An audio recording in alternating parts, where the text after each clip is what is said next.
Hello everybody once more. Welcome to another edition of Inside Outer Limits radio show with myself, the man from Outer Limits magazine, Chris Evers, and unfortunately my co-host, Philip Mantle, who is of course better known as UFO Royalty, is not too well today. So Philip, if you're listening, I do hope that you're on your way to a full recovery soon and back to your normal self. And I'm looking forward to speaking with you in the next couple of days. Today's show, as I said, is a little bit different because of the fact we don't have Philip with us. We have a special guest who is in fact going to be our Redline speaker at this year's 2021 Outer Limits Magazine conference, and that is the one and only Mr. Peter Robbins. Hello, Peter. Hi, good to hear your voice again, Chris. Yours too. So, what have you been up to, Peter? It's been about a year since we last spoke, so Yeah. tell us about what you've been getting to. I guess the main thing that I've been focusing on very quietly up until recently and now very publicly is making a transition from the ways I've worked in the field, namely as a writer, an author, a conference speaker, and a researcher, into doing what you do and hosting a regular weekly broadcast on a radio network here in the States called KGRA. Mm-hmm. And I was offered the opportunity more than a year ago. My first reaction was that I was very flattered. My second, upon some reflection, was there are so many good people in this work who are now broadcasting. And whether it's a podcast or an old-fashioned radio show, creating a wider and wider audience for the subjects at hand. And for me, many of whom are very good acquaintances or good friends, they're doing a very good job. And if it were just a matter of coming in, creating my own show and duplicating what they do, why bother? I certainly was not, how can I say, driven by the idea of, wow, I'm going to be on the radio. I've been a guest hundreds of times over the past 35 years.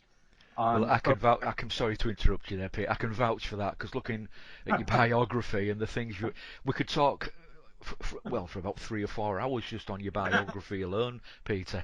Sorry to interrupt. No, that's okay. Here in the United Kingdom fairly regularly over the last 25 or 30 years and occasionally in other countries as well. So that really wasn't much of a drive mechanism for me. At this point in my life, my ego is fairly stable and doesn't need a lot of feeding. I'm proud of the contributions I've made to the work and very clear about where I've, fallen victim. And I thought, if I can think of some other angle to come at this subject, generally speaking, I would do that. And I asked them if I could think about it for a while. And the general manager and the owner said, absolutely, take your time. And I did. I thought about it for about 2 months. And I came up with 2 ideas that I thought were somewhat different than anything I had heard in the world of paranormal broadcasting. And I started to make my notes, and about this time, the pandemic hit.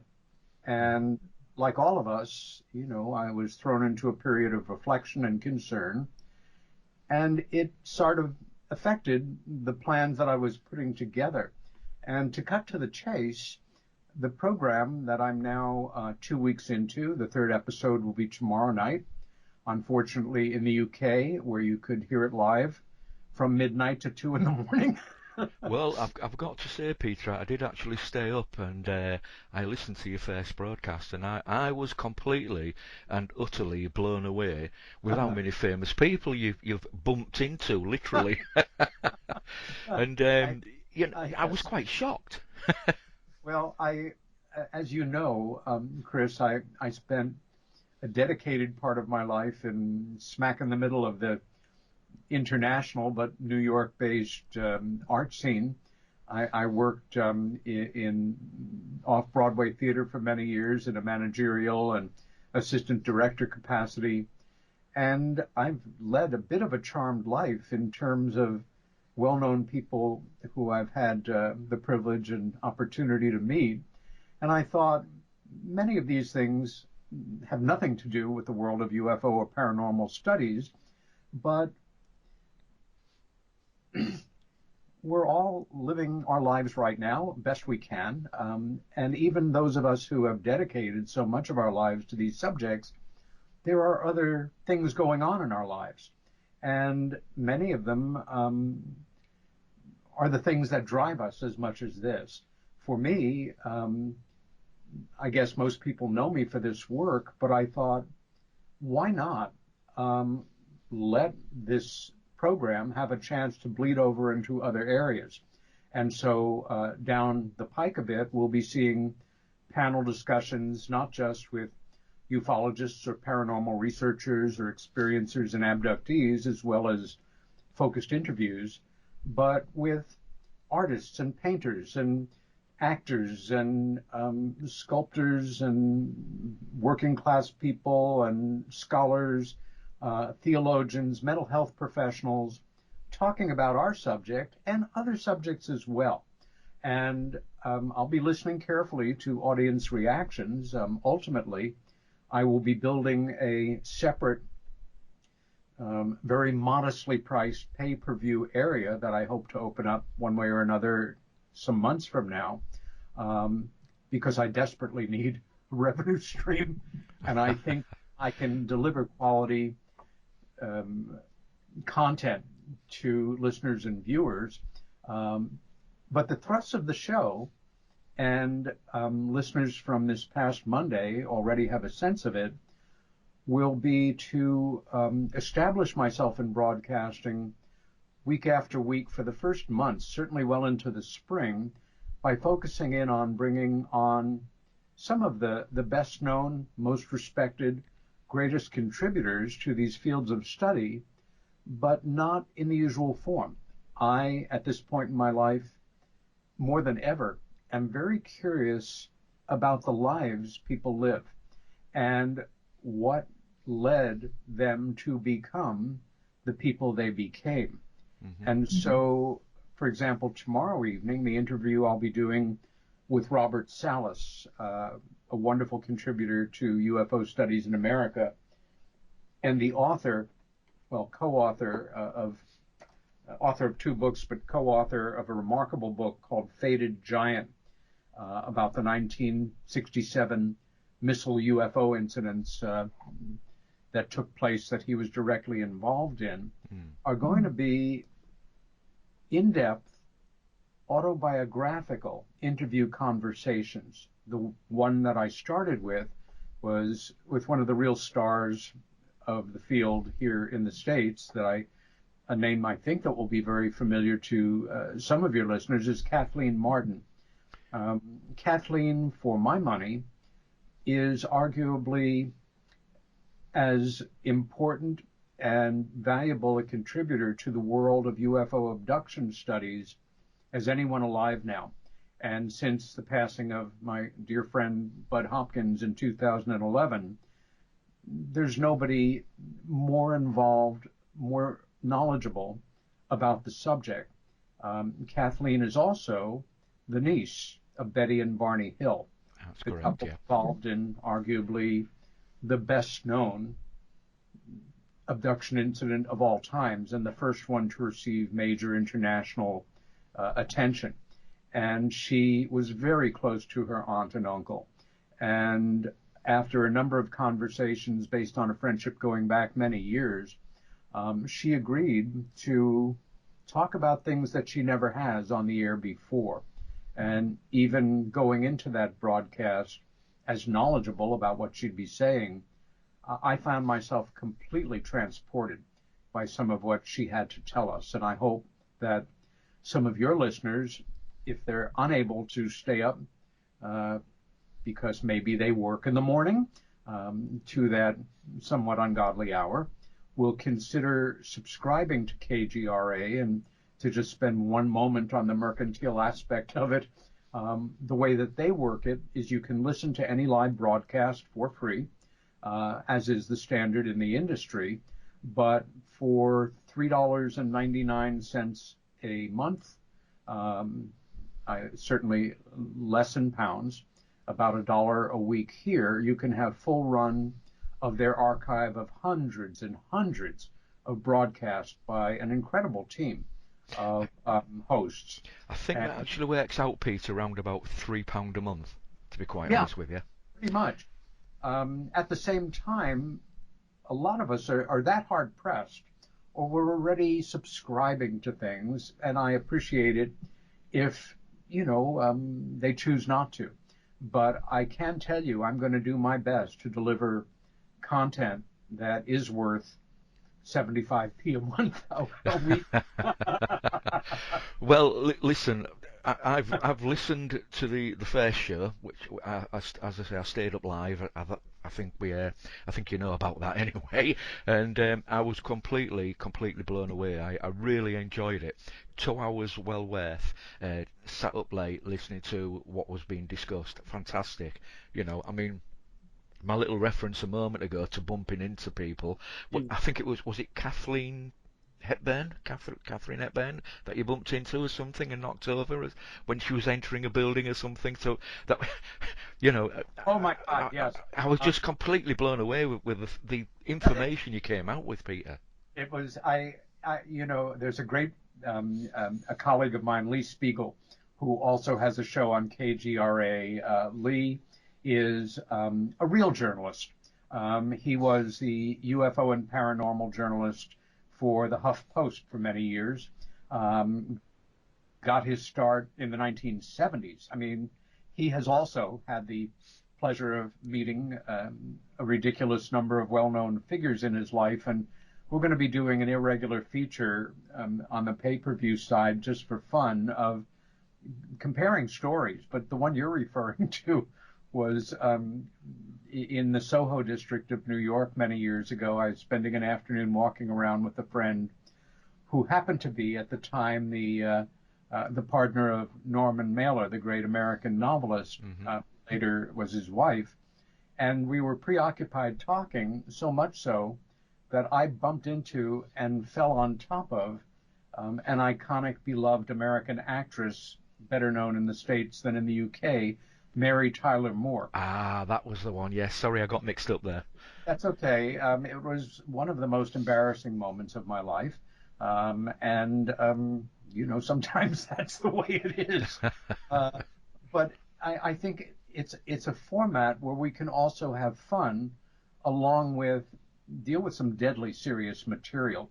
And although the content on KGRA, once it's done live, will then be available for a small amount of money every month, they were very thoughtful, I think, in allowing me to let the first broadcast, which you have heard, and the second broadcast, which you have not, go viral. And so after the show, I'm going to send you links to both of those shows, and you are welcome to post them for all of your listeners, who will certainly give them a better chance to decide whether or not this is a show they want to listen to regularly. And the name of the show, by the way, is called Meanwhile, Here on Earth, which I'm fairly pleased with. Well, how did you? I was going to ask it. How did you come up with that name, Peter? Because I think it's brilliant. Well, funny you should ask. I was searching for a name that was not going to be the super strange paranormal abduction, flying saucer, spirits and ghost, eighth dimensional protoplasm show. And I thought, whatever else is going on out there, we're here on Earth, and they, wherever they're from, come and go. And it's also a name that gives me a fairly wide latitude for content. And I bounced it off of the folks at the station. They liked it. And about 2 weeks later, I was preparing dinner one night and listening to our national public radio, which I often have on in the background. And wouldn't you know it, after the news, they say, and now our weekly science show, Life on Earth. And I said a word that I can't say on the air. I thought, I knew that. It was in the back of my, oh no.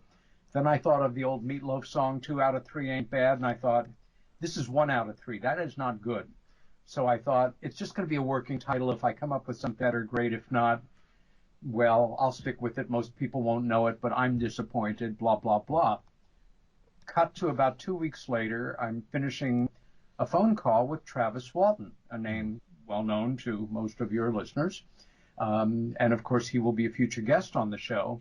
And as we're about to ring off, he says, by the way, what's the name of your show? And I said, well, right now, it's going to be Here on Earth, unless we come up with a better name.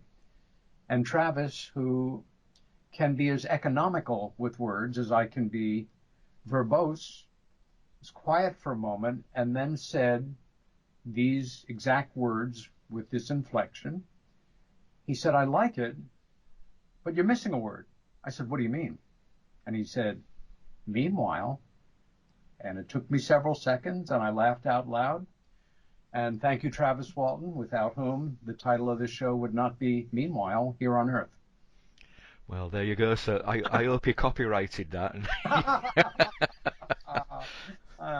Oh dear, that's excellent.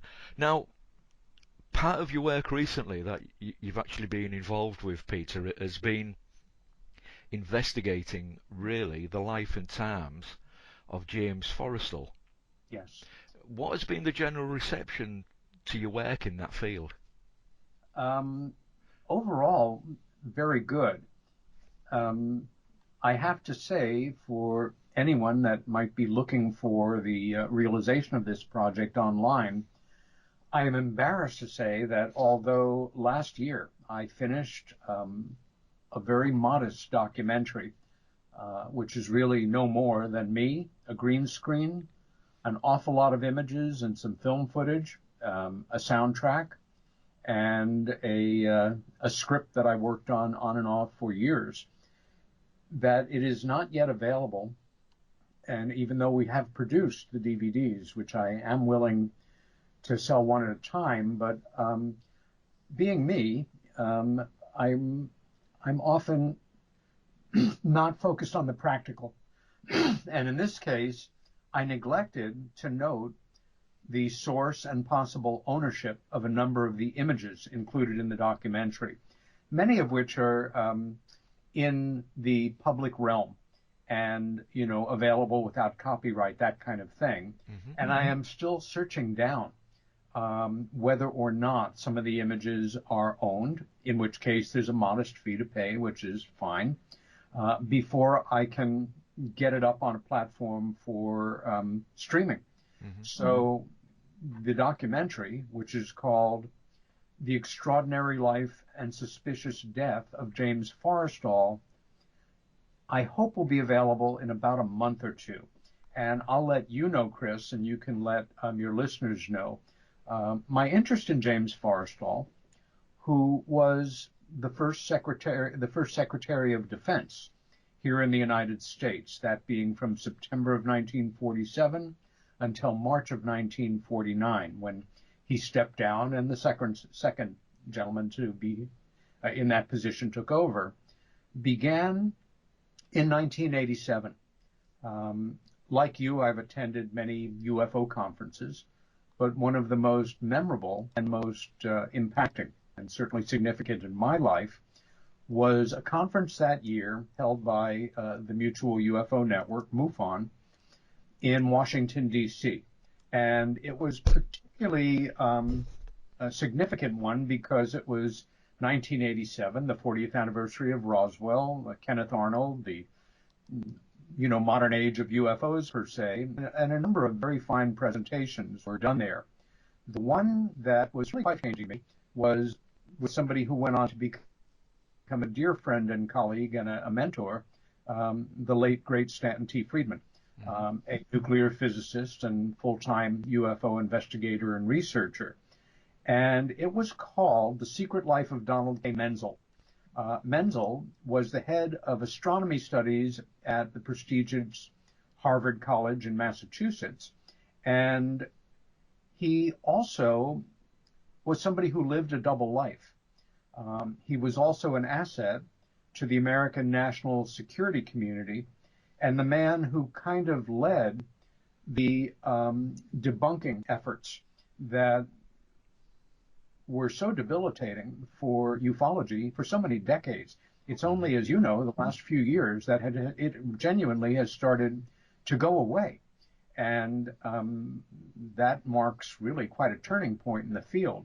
But Stan had, being the reason that he was, had gotten the permission of Harvard to go through all of Menzel's papers there, went through all of his papers in the National Archives in Washington, but the real fait accompli was that he got permission from Menzel's widow to go through all of his personal papers.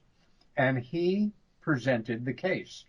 And it was, one of those times you're sitting in an audience and you are so absolutely gobsmacked with what you're hearing, and knowing that it is backed up at every turn by the most gilt-edged research and facts and authentic documentation.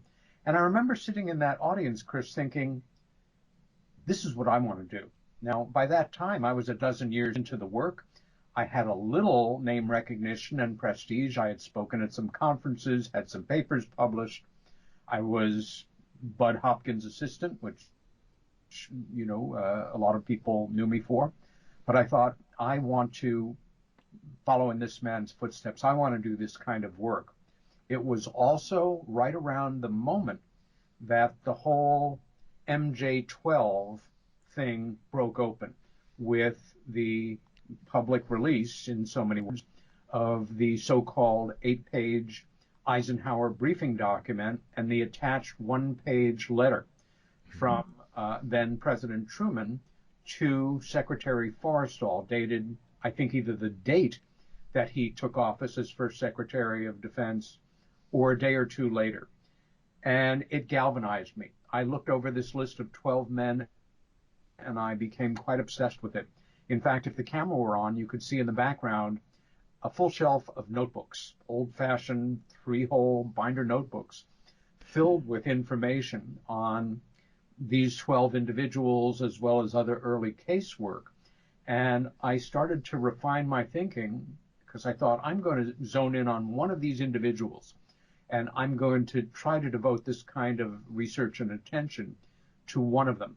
And ultimately, it became Forrestal, in part because not long after the conference, I had dinner with my parents, who were both very supportive of my work. And after dinner, I was sitting with my mom, and I told her what I had decided and showed her the Eisenhower briefing document, and she went over the names. And I said, I want to do one of these guys. I'm down to about 3, but 2 in particular. I won't say who they are, but do you have any thoughts on it? You lived through this period of time. And my mom, without hesitation, said, do Forrestal. I said, wow, he's my first choice, but why do you feel that way? She said, you cannot imagine how important he was to us during the war. His name was in the newspapers every day. He was somebody we looked up to and admired as Assistant Secretary of Navy, as Secretary of Navy, then as Secretary of Defense. And for me, the closest thing I had as a young person to what you experienced as a boy who hero worshiped John Kennedy and were devastated by his murder was the day that we learned that he had committed suicide. And I also have to tell you, I thought he was a very dashing figure. He had friends who were movie stars and great writers and moved in many circles, very charismatic man. I thought he was particularly handsome, and as a high school girl, I had a crush on him. And I thought, well, that's that. My mom had a crush on the Secretary of Defense who allegedly killed himself. I need to know more about this person, and that's the deciding factor. And he didn't kill himself. I spent years and then decades coming and going. At times over the years that I was working almost single-mindedly on Left at Eastgate and the Rendlesham case, I would take breaks and go back to the Forrestal story. And then in the years that followed, go through all the old memoirs by people that knew him every newspaper article I could come up with, read every page of his published diaries, which represented a very small amount of his actual diaries, and ultimately built a case with that little attorney that lives in all of our minds, which for me, beyond any reasonable doubt, I think I could present in a court of law that his death was not a suicide, but that it was murder. And then in the concluding parts of the documentary, give my best reasons as to why I felt that there were very powerful people in this country at the time, many of whom liked and respected James Forrestal, but felt that they had no other option but to terminate him. And that's a very dispassionate, chilling thing to say, but I think I make my case in addressing it in this documentary. Now, I do know that you're going to be talking on one of the days, because you are scheduled to speak 3 times at the Outer Limits Magazine conference this year, and I do know you're going to be talking about James Forrestal. I think Jennifer Stein as well is going to be speaking something about that as well, if I remember correctly. If I'm incorrect, then put me right, Peter. I don't mind. Yeah. And she was involved with. Sorry, Peter. Go ahead. Yeah. One of the talks will be on Bud Hopkins, the other on a subject to be decided, as we've discussed. Yeah. And the other, again, we're still back and forth on this a bit. The United Nations and UFOs, my experience there. Yeah. But I think what we're going to be doing, and I think it'll be far better than my speaking on James Forrestal, is screening the full documentary for the conference audience with a brief introduction by me, and then questions and answers after the fact, not just with me, but with dear Jennifer Stein, who oversaw the actual production of the documentary and who some of your listeners may know as the executive producer of one of the finest UFO documentaries in many years, called Travis, the true story of Travis Walton. Yeah, that's a very good production as well. I've got a copy of that from Travis himself anyway, so that is absolutely brilliant. People, if you haven't seen this, get a copy, and it is well worth getting it sent over from the US if you can. I know Travis sells them directly, but I mean, does Jennifer sell them on her website? Yes. If you're looking to purchase a copy, you can go to her website, which is On Wings, and that's ONWINGES.com, and then go to the Travis area and you can order it right there. I'm hopeful that she will be bringing some copies with her to the conference, but no doubt you can order them online right there. I believe you can probably go on Amazon too and do a search, and I'm sure there are other locations where you can order it, but definitely from Jennifer's site. It's my understanding, Peter, that the version that I have is now an older version. I think Jennifer mentioned to me that she'd actually updated it. So yes. It is well worth getting, folks. Get yourself a copy. It is. Now, just going back to James Forrestal. Yes. And his diary. I do know it was presented to the American public. And, I mean, where is it? And yes. Did you look at that yourself? Is there anything in there that is a little bit suspicious or would lead to a reason why he died? Yes, there is, and no public citizen has ever seen the full diary, in quotes, because it's a bit of a misnomer, and it is a worthy story within a story. Forrestal, who was the ultimate team player, a true American patriot, a word that is bandied about these days by people who are anything but. It's almost terrible the way that people toss around a word like that. He loved his country very much, and he rose very quickly within the government, beginning with having his great skills in finance brought to the attention of President Roosevelt. He was one of the few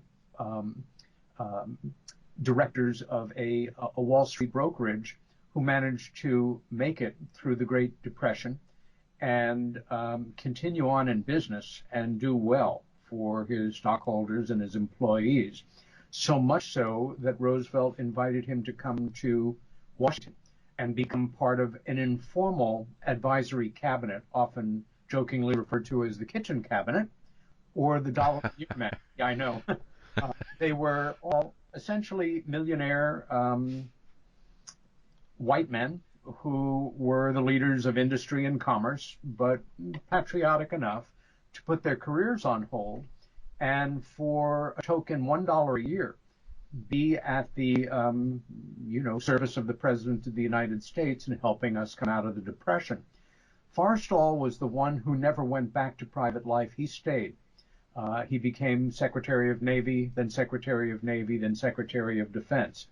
But from 1940 until probably early 1949, he, after work, and he was a workaholic, his marriage was a mess, that's a whole other story, he stayed in the Pentagon often till midnight and would dictate everything that happened that day to a naval secretary. All the people he met, the subject of their discussions and meetings, all of his thoughts. And these things accumulated over the years. And in January or February of 1949, once he knew that he would not be returning as Secretary for Defense, he contacted the White House and did something that no one really had done in public life until that time. Up until that moment, if you were a figure at his level of the game, you could leave with all of your papers, even papers that were classified, and then go home to your estate or whatever and write your memoirs. But there was so much highly classified material in there, and it was such a massive archive of information that he felt the White House itself should take possession of it. Now, the book, the so-called Forrestal Diaries, was published in this country 2 years or so after he died, 1951. It's, I don't know, 400 or so pages. It's extraordinarily readable. And it became a legitimate bestseller for quite a long time among readers. However, on the liner notes, they refer to, the publisher that is, refers to they were given opportunity to go through this 2,800 pages and select, the best of it for the public. Well, the investigative writers at the New York Times established through Forrestal's what he had put on the record, that it wasn't 2,800 pages. It was thousands and thousands of pages. It was said to fill an entire filing cabinet. And I took that opportunity to find out what kind of standard filing cabinets were used in the Pentagon at that time, and how many documents constituted a cubic foot of paper, and how deep the drawers were. And by my calculations, it could have been at least 40,000 pages. And that... So it sounds to me that something's been redacted, Peter. I believe that will stand as the understatement of this broadcast. Exactly. Exactly. And the material in there has remained classified ever since. No researcher's ever gotten close to it. We can only imagine what is in there. So yeah, something stinks. I would still say you can find copies of the Forrestal Diary. Obviously, it's a used hardcover book, now quite collectible, online. One of my favorite places to go to search for out-of-print books is an American institution called Abe Books, A-B-E, like Abe Lincoln. They usually have about 10 million books on stock, and we'll be happy to supply you with, a beat-up paperback or a signed first edition, whatever they have there. All right, interesting stuff. Now, earlier on, when we was talking about Forrestal there, you mentioned MJ12, or as it's known to some people, Magic 12, which is it's supposed to be a purported organisation that appears in UFO conspiracy theories, that the organisation is claimed to be the code name of an alleged secret committee of scientists, and you've mentioned one or two earlier on, Peter, there. The military leaders, government officials, and it was formed in 1947, round about the time of the Roswell incident, the Kenneth Arnold incident there, and it was said to be set up by executive order of then US President Harry S. Truman to facilitate recovery and investigation of alien spacecraft. Now, was MJ12 involved in his death then, do you think? I'll say first that as somebody, let me put it this way. There's a wonderful quotation attributed to Minister of Culture Hermann Goering in the Third Reich. That sounds so much more officious in the original German, but I love the quotation. It's, when I hear the word culture, I reach for my pistol. Dear. I say that as a preamble because in our now absolutely out of control conspiracy culture, MJ12, or Majestic or Magic 12, has grown into something that is open to great debate. Ufologists have been arguing with each other about it since the summer of 1987, when it broke open about the time of the conference that pulled me in deeper into the subject. My best research, I have to agree with my dear friend and late colleague Stanton T. Friedman.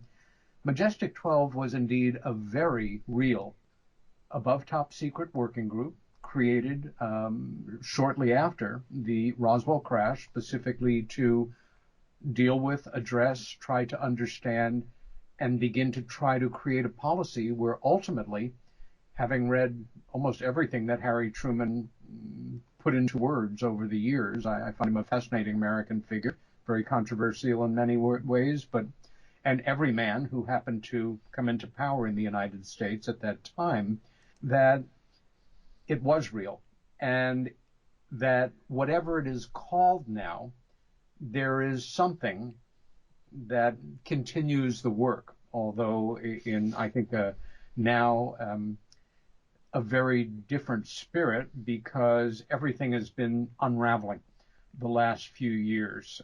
If you want to call it disclosure by attrition, fine.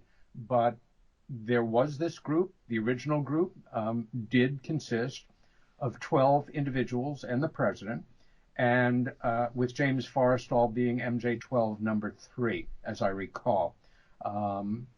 And whether or not individuals in that working group were directly involved in, as I maintain, his murder, or simply looked the other way, they were certainly keenly aware of what they considered rational concerns around James Forrestal, due to the fact that he had a profound and embarrassingly public manifestation of a nervous breakdown that he institutionalized a few days later at Bethesda Naval Hospital, in Bethesda, Maryland. Most appropriate for a VIP patient like that. He was, of course, a past naval secretary, but he never got out of there. Well, he did, out of a window on the 16th floor. And I think that the level that contributed to concerns of powerful individuals around Truman, very possibly without Truman's awareness or knowledge, if only to preserve what we would call plausible denial, if somehow this all ever got public, is that I think it's fair to say, talking to everybody listening to us right now, Chris, that nobody listening has not had an experience dealing with a mental health professional, or had somebody in their family who was in therapy or in recovery counseling, or dealing with a psychologist, or a child dealing with a child psychologist, or occasionally a psychiatrist. It is that deeply embedded in our culture today. It's just, I can't even imagine, unless you're in the tiniest little town somewhere I think my point is made. In 1949, it was just the opposite. Certainly here in America, and I would wager in the United Kingdom, nobody knew anybody that saw a mental health professional. It was just not in the culture. If you were perhaps, a wealthy matron who had nothing better to do than know more about yourself, you might go to Vienna and go into Freudian therapy with one of Freud's proteges, but it was not a part of the culture. Mm-hmm. One thing we have to understand about Forrestal, and if you study his life or you listen to my presentation, you immediately grasp that this was not just an alpha male in every classic sense of the word. He was a competitive level tennis player, basketball player, a passionate amateur boxer who boxed even from the time he was in high school up until he was working at the Pentagon. Very competitive, a brilliant golfer, but he was also a scholar.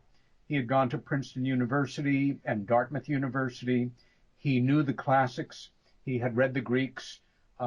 He was an extraordinary Renaissance type of man, and a very gruff exterior that hid a very, I think, sensitive and intellectual interior. He also had what I will characterize as a character flaw, and a very tragic one, in that he seemed to be unable to ever fully confide to anyone, lovers, friends, colleagues. Descriptions that I've read about him walking into a party in the roaring 20s on the North Shore of Long Island, a la The Great Gatsby. He was electric. All attention would turn to him. He was the classic guy that all the women wanted to sleep with and all the men wanted to have a drink with and, talk about politics and sports. And when he caved, when he had this mental collapse, all the people within that inner circle of Trumans knew that he knew everything about everything relative to this above top secret area, namely this flying disc, flying saucer controversy. He knew everything that Truman knew. And if you read the description for the office of Secretary of Defense, you can confirm that for yourself. But I think it was felt that at the time, if he ever recovered, in quotes, whatever that meant, was it out of the question that he might not have a relapse? And if he had a relapse, might he spill the beans? And so, as in a Greek tragedy, he understood that. And I think that is why he attempted to take his life several times in those tragic first few days after this very public mental collapse. Like a good Roman soldier, he knew he had to die. And he tried to throw himself on his sword, almost literally several times, but was stopped. But then an ironic thing happened. He was receiving first-class treatment in Bethesda, and he started to recover his will to live and gain weight, and started to get his appetite back. A date was set for his discharge from the hospital. It was all, I've read a lot of the hospital records, read the accounts of friends and colleagues. He was getting better. And sadly, at that point, I think the forces that be felt, well, we had hoped he'd do this himself, but now it's up to us, and we have to do it. Again, you will have to use your own critical judgment in making your conclusions about whether you feel my conclusions are accurate, but I stand by them. Okay, so it's certainly going to be an interesting presentation on the. I think we're going for that one on the Sunday, if I remember correctly, Peter. Yeah, we'll screen that on Sunday, again with remarks before and after. That's brilliant. Now, part of the UFO, well, the modern era of UFOs, me and you have discussed this before, Yeah. Well, slightly discussed it, is what we call nowadays the ridicule factor. Yes. You know, I saw a UFO, but what do I do now? You know, that is a question many people have asked themselves over the years. In fact, it was not too long ago that if you saw a UFO, you generally kept it to yourself for fear of ridicule. Yes. And today things have changed. Seeing a UFO, well, let's be honest, it's become a little bit, you know, the kind of like everyday kind of things in a funny kind of way. You know, and it seems that now we've moved on somewhat, and the focus seems to be more on close encounter reports. Oh. And that's not to say that there still is not a place for a good old-fashioned UFO sighting. Sure. I mean, I remember my first sighting of strange moving lights high up in the night sky here over Kingston upon Hull, and that was in February 1974. Lights were just leapfrogging over each other, you know, and I was amazed at these unusual moving lights.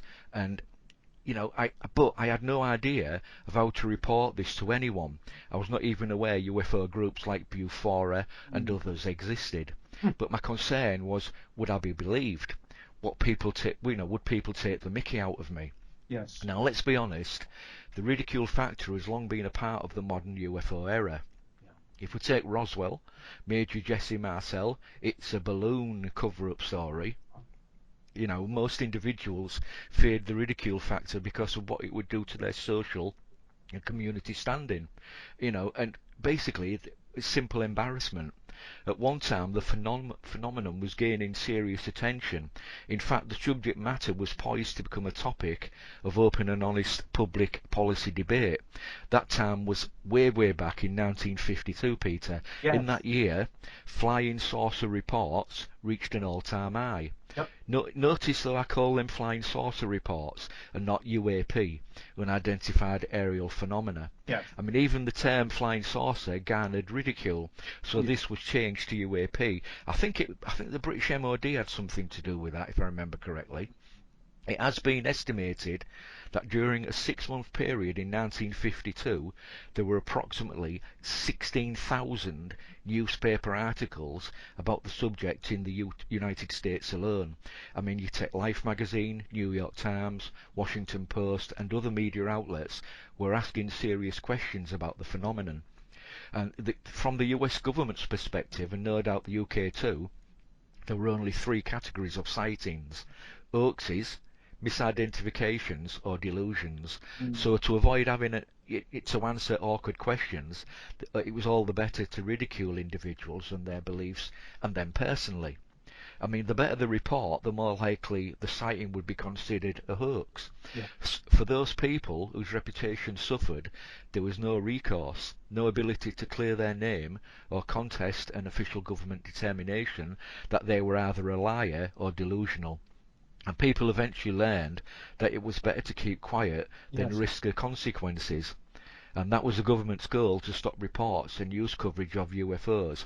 So we do know, though, at the time, Peter, that some of these reports were, we believe, you know, things like experimental aircraft like the SR-71 and others, you know, and it was done to marginalise reports of new aircraft development. So the good old commies didn't get to know what was coming along, basically. Yeah. You know, but I do know that this should be one of the presentations at this year's event, Peter. You know, don't you call it Little Green Men and the New York Times? That's the title of one of the papers that I wrote around this. And Chris, right, okay. I couldn't agree with you more on your assessment. It began to preoccupy me to such a degree some years ago that I turned almost my full attention as an active speaker and participant in the ufological community to the origins of this, what we call the ridicule factor, because it's so counterintuitive. In a sane, logical world, let's say that you and I were neighbors. We lived in the same street or the same block of flats, and we ran into each other one day in front of the building. And I said to you, Chris, the most extraordinary thing happened to me yesterday afternoon or last night. I was walking the dog or playing with the kids or lighting the barbecue or looking at the stars, and I saw something or things in the sky that were behaving and had the appearance in manners I've never seen or imagined before. They were as big as stars or as big as a battleship. They were triangular or round or rectangular or, zipping around like independent little lights. They were doing things, I'm not an authority on aerodynamics, but I know that no aircraft could make right-angled turns at the speeds that I was seeking without ripping a pilot's head off. And I wonder what it was that I saw. In a sane, logical world, you would probably say to me or think to yourself, gee, that's interesting. I wonder what it was too. And for me, the question became, how, in the name of all that's holy, did a simple thing like that become hot-wired into an immediate short-circuiting, whereby the response or the thought would be, what's with this person? Are they having a mental episode? Do they want to feel special? One of my favorites. Are they a con man of some sort? This is some mystical thing? Do they feel there's a way they can make money on this? None of this makes sense, and yet it became the attitude that dominated. And it was not only brilliantly effective, it was simply brilliant. And so I made it my business to focus in on how and where, and then by deduction, perhaps why that happened. And it started, not surprisingly, here in the States, because this is where the phenomena kind of officially kicked off with Kenneth Arnold, and then shortly thereafter in New Mexico. And what I did was hyper-focus in on what I felt was the most influential news venue in America at the time, our venerable New York Times daily publication. Certainly the most influential newspaper in America in 1947, and still a very powerful voice, whatever you feel about it politically, in, media world affairs. Radio broadcasting was just coming into its own. But I thought, let's go to the Times newspaper morgue. I live in New York City, so it was no problem. And I started to go through these arcane bound volumes and went back to 1946 and started to cross-reference and look for every possible acronym for the phenomena. Unidentified aerial phenomena, unidentified aerial discs, the different spellings of discs with a K or C, extraterrestrial, aliens, and the term UFO did not come into common play until about 1956, so flying saucers, of course. And it was like doing a high school report in the old analog days. You'd copy out a code number, you'd bring it to the microfiche librarian. She would give you, a celluloid roll. You'd put it on the machine, find the image or the images that contained the article, put in the coins, print out the things, and I started to slowly build up a hard copy archive of these. I came back to it several years later after everything had been digitized, and once again continued to go. And by last count, I had over 220 separate feature articles, smaller articles, editorials, letters to the editor, captions of photographs, everything that dealt with every permutation here. I should also say, interesting the way language works. I learned a few things in that in 1947, originally I couldn't find any reference to the terms extraterrestrial or spaceship. And it's because those words didn't exist as such. It was always two words, extraterrestrial, spaceship. Small things, but you learn as you research. And I then put them together and read them all in order. And then I read them again. And then I read them again. And I'm trained as an artist. I'm trained to come at things from an alternate direction, from outside of the box, from a non-standard way of reasoning. And I knew what I was looking for, which was some kind of pattern. And not surprisingly, at about 2:30 one morning, that little light bulb went on over my head and I saw it. Whether it was a huge feature article or a tiny paragraph buried on page 30, it came down to, this is what was reported. Now, this is what our authorities tell us that they really saw. And I would say up until 2017, with several breakout articles in the Times, the best known being by right, um, um, Leslie Kean and staff writer Ralph Blumenthal and another writer, where things began to become more respectful and the rest of the media seemed to, follow in unison, was honestly about 97% of the coverage was dismissive, condescending, insulting to any thinking person, and absolutely without value.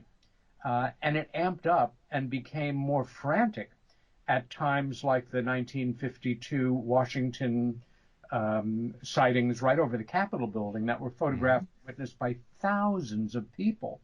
And there was a point where they had 5 different articles in one day in the New York Times, which can go a year or more without any articles. It's something that they obviously are not interested in taking seriously, or were not. So I decided to do a series of presentations based on just this. The way that the media was so effective, I'm sure with either overt or covert encouragement by the forces that be within government, but they didn't need much of a push. It sold newspapers, and Americans, and then by extension, citizens of the United Kingdom and the rest of the world, were deeply conditioned to understand that this phenomena, there was nothing to it. It was all explainable one way or another in conventional terms, except for those that weren't. And why bother your little head about that? Because we've all got lives to live and just makes you feel creepy. And I'm only half joking. And I'd be happy to do that presentation because now it's kind of become part of history. But it's important to understand why it has taken us from 1947 until the last few years for more and more people who could have cared less about the subject, and if they did care about it, like you so well observed, were very reticent to come forward, especially if they were professionals in the world of science or education or industry or law or medical studies. You don't want to jeopardize, you don't want to look foolish. And everybody knows or knew, quote unquote, that if you take this subject seriously, you're a bit crackers, or, you're a charming eccentric, or you love science fiction, or anything but what it really was. The great thinker, physician, scientist, and social observer, Dr. Wilhelm Reich. One of my favorite observations of his was just a simple quote of evasion of the obvious. It's sitting right here in front of you, and it just might be what it might be. And why not look at that seriously as well? Yeah, one of the things I've always said, Peter, is that if you want to hide something, hide it out in the public place where people can see it, and then you're not going to get any questions because it's out in the public anyway. But Exactly. Talking of newspapers and so on, I mean, when the New York Times article came out then in, I think it was December the 17th, 2017, when the headline re-ATIP came out and that they've been investigating this thing secretly for several years, again it just shows that the government do lie to us, and it must have been a massive surprise to you though, Peter, considering, the New York Times past treatment of the subject. Well, it not only was, Chris, but I thought it was a flash in the pan, and I should say, for the purposes of historical accuracy, several months prior to the December 17th article, which, although it started on a box at the bottom of page 1, started on page 1 of the Sunday Times. That's major. There had been another article several months earlier with an interview with the person who is arguably the most respected UFO statistician in the United States, that being my fellow New York Stater, Cheryl Costa.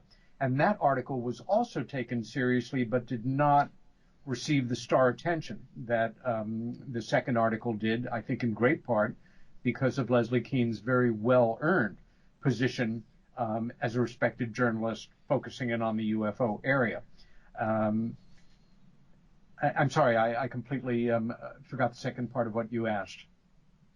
I just basically mentioned that Oh yeah, it must have come as a massive yeah. surprise for you when they And did this. it not only was a surprise, but I thought it couldn't last. And Mm. as they say, I waited for months for the other shoe to fall, but it didn't. And what I began to observe, and in a kind of Mr. Spock, completely objective, chin rubbing, eyebrow raised way of fascinating captain, um, I started to observe that major broadcast media, be it associated with the left or the right, was starting to take it seriously as well. We all know that archetype of the newsreader, at the end of a news cycle on BBC or NBC or wherever, where, oh, here's the UFO report. And they are so awkward in their skin. And they just, they look at you as though, I'm just reading it, folks. I don't believe it. I'm a sane person. And hey, newsman, what do you think of this? And, a little jocular humor and wink, wink, nudge, nudge. It disappeared.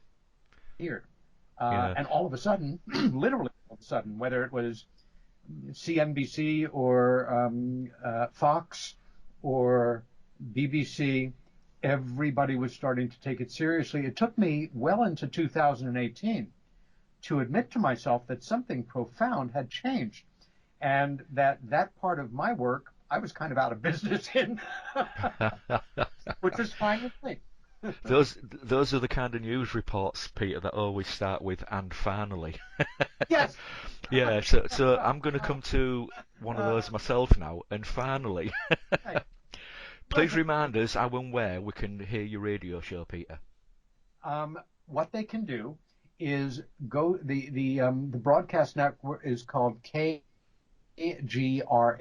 Their website is KGRADB for digital broadcasting, kgradb.com. And you can either click at the top to the link that says live on air, and then it takes you to a second page, and you'll see a gray box off to the left with a play button. And whatever show is running live at that moment, and try it any time, they've got a great lineup of shows through the week, you will hear live at no cost, of course. If you want to get into their archives and or listen to my show and not stay up till 2 in the morning, you can subscribe for, again, about £3 a month. I think that they also charge, save a little bit, and it's about $40 a year. It's very good value for what it is. I'm sorry it has to cost anything, but of course this is a business. So again, my show is called Meanwhile Here on Earth.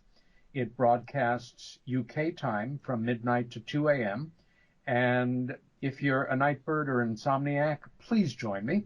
If you have an extra £3 a month, you will have the run of hundreds and hundreds of very fine broadcasts with some of the best researchers, writers, personalities in the UFO field.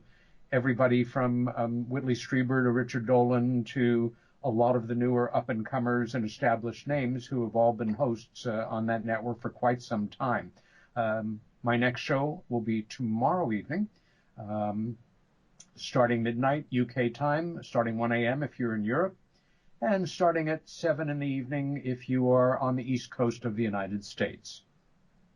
So just to confirm, folks, that we're actually recording this on Sunday the 10th of January, and this show will be going out on Wednesday the 20th of January. So please bear in mind, when Peter says tomorrow night, he actually means midnight UK time, Tuesday morning.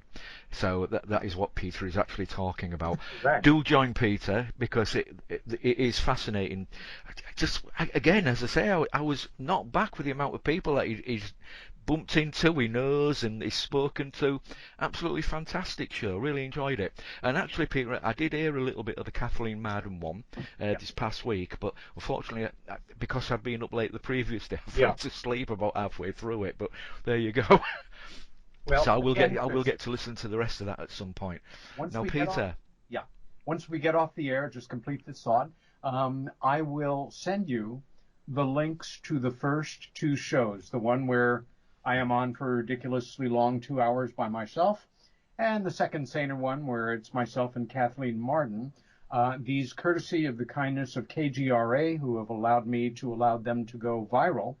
I Hmm. hope that anybody that listens to them and enjoys them will come back one way or the other for the live shows. But I'll have that to you right after, and I hope everybody will check them out. Absolutely.